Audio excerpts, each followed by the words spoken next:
Ailənizin Xəzərindən bir daha xoş gördük hər birinizi, salamlayırıq hər birinizi. Hər birinizə gözəl, uğurlu bir gün arzuluyuram əziz tamaşaçılarımız. İyul ayının son gününü yaşayırıq, 31-ci günündə bizim gün artıq başladı deyirik, alqışlarınızla.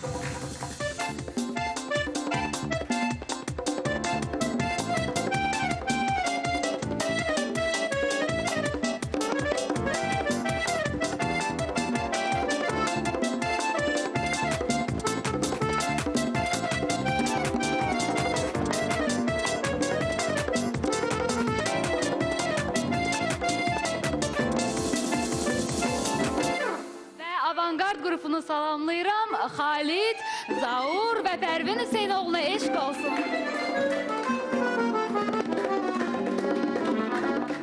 Gördüğünüz kimi triyomuz var burada, digər musiqiçilərimiz də var.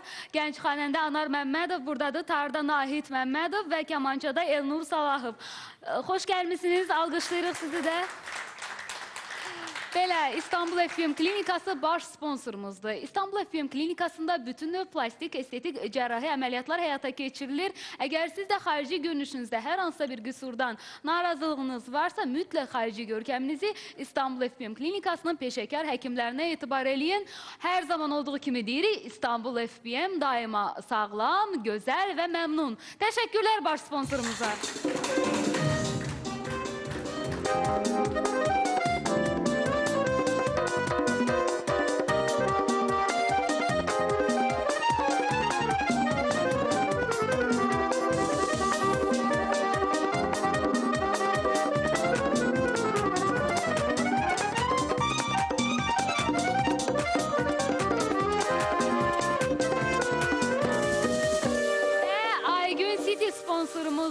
Aygün City'də axtardığınız hər şey var. Əyləncə, alış-veriş, istirahətin zövqünü Aygün City'də yaşayın. Uşaqlarınız üçün, böyüklər üçün, elə sizin özünüz üçün, hər kəs üçün əyləncə mərkəzi var orada. Alış-veriş üçün ən ideal məkandır. Bir sözlə istədiyiniz, axtardığınız hər şeyi Aygün City'də tapa biləcəksiniz. Bakıxanov qəsəbəsində yerləşir. Gedin Aygün City'yə alış-verişdən və əyləncədən, istirahətdən zövq alın. 3 zövqü bir arada yaşayın. Təşəkkür edirik Aygün City'yə.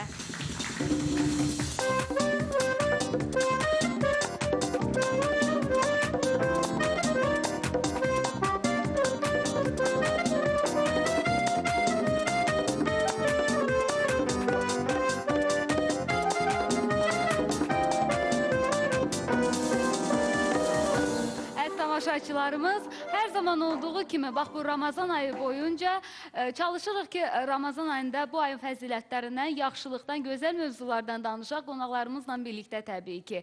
Ramazan ümumiyyətlə mərhəmət, səbir, gözəllik, yaxşılıq etmək ayıdır. Yaxşılıq edərək qazanmaq ayıdır. Malından, dövlətindən, nəyin varsa, qazandığın nədənsə bir balaca zəkatmı, fitrəmi verərək bir verib min qazanmaq ayıdır deyirlər. Və belə bir fikirdə var ki, sağ əlin verdiyini sol əl bilməməlidir. Bax, bu cür yaxşılıq eləsən, əvəzində mütləq mükafatını alacaqsan. Yenə də yaxşı bir mövzudan danışacaq, gözəl bir mövzunu müzakirə edəcək. Təbii ki, qonaqlarımızla birlikdə və qeyd edeyim ki, çox maraqlı bir qonaqlarımız da var. Qonağımızın biri Türkiyədən gəlib, Türkiyədə çox tanınmış bir yazıcıdır, təsəvvüf elminin araşdırıcısıdır. Türk telekanallarında bir çox mövzularda artıq onu hər kəs tanıyır çıxışları ilə. Cemalnur Sargut gəlir, alqışlarınızla.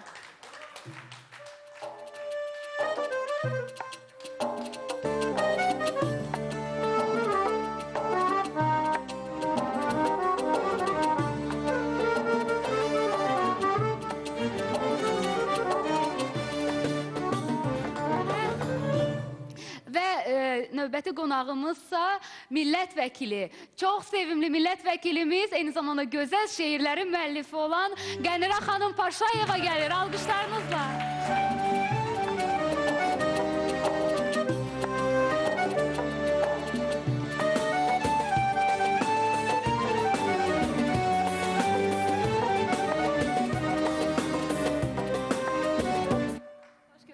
Xanım, xoş gəlmişsiniz. Cemalnur xanım, xoş gördük sizi də.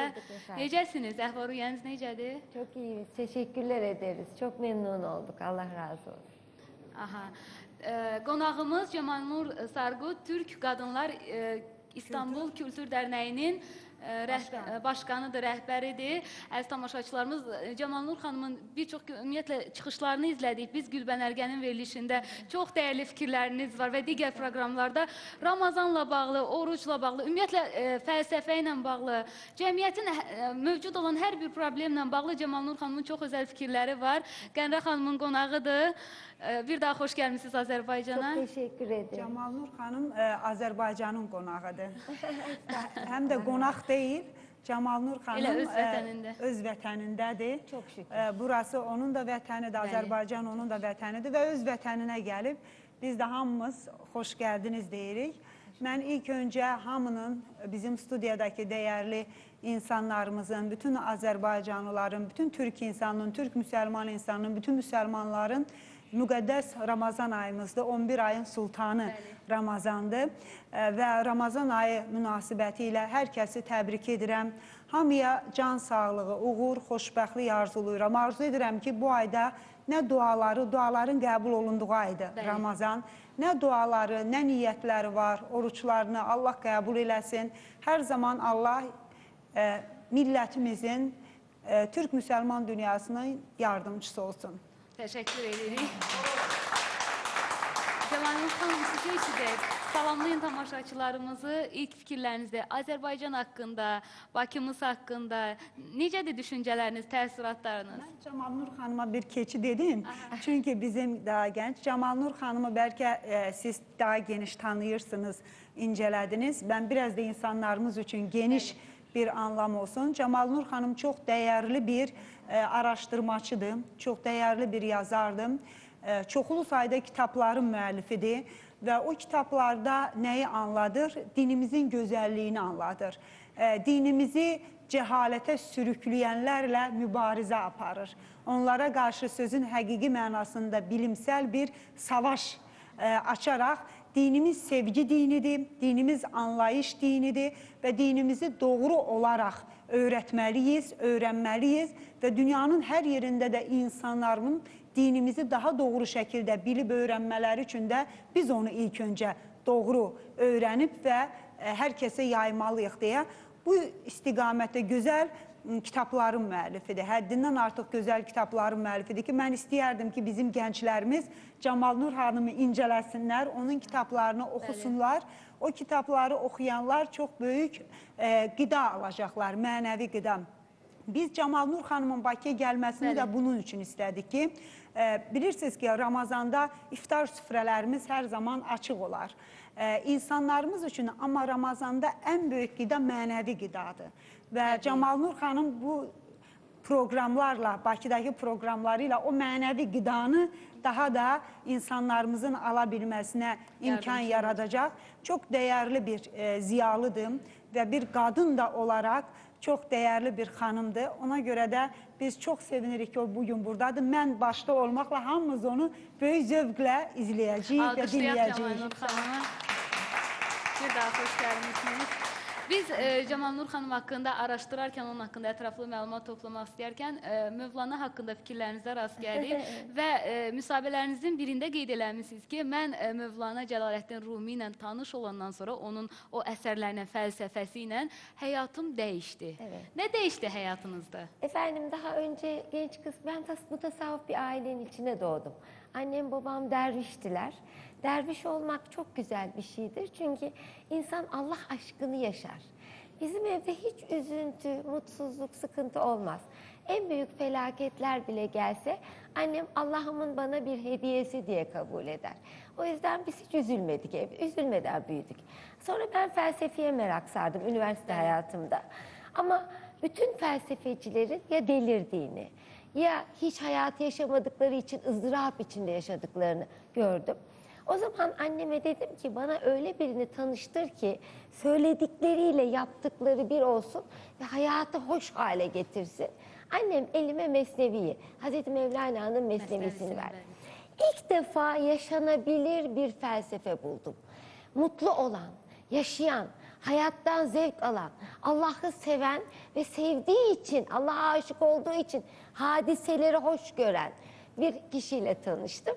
İşte o beni çok mutlu etti. Çevremde de bu tür insanlar olduğu için. Mesela Cüce bir yeğenim vardı. Yüksek ressam. Bəli. 90 santim boyundaydı. O kadar mutlu bir insandı ki bir gün bir arkadaşımız onun boyunu uzatmak isteyince ameliyatla küçücük ellerini çırptı ve şöyle dedi. Ben bu zevki satamam ki.